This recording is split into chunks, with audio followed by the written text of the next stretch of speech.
Hey, I thought it would be fun to try a new series on my channel called Crafting Quickies. Today we're making simple bookmarks in just a few minutes, so let's get crafty.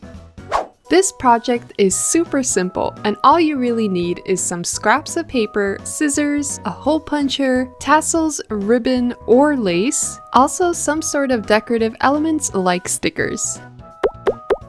We also can't forget our handy dandy pencil, ruler, and glue stick.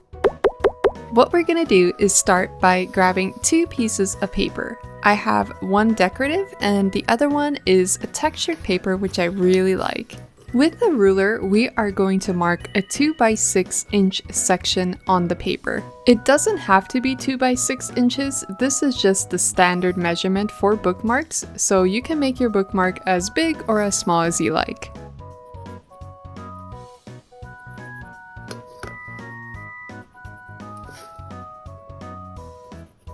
Once you measured out your sections, we are going to use scissors to cut out the pieces, and you should have two perfectly formed rectangles. Using a glue stick, you can now glue the two pieces of paper together.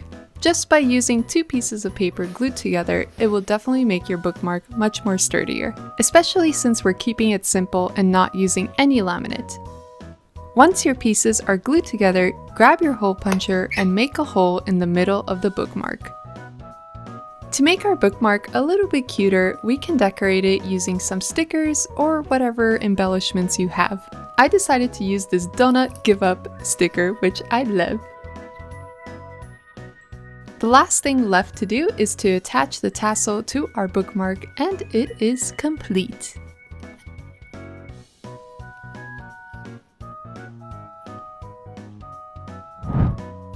Using the same steps, I went ahead and made a simple bookmark with nothing attached and a different one with lace attached to it.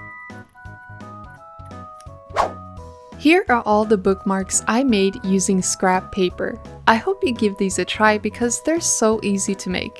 Let me know what you would like to see next time on Crafting Quickies. Don't forget to like and subscribe for more art and craft videos, and I will see you next time. Bye!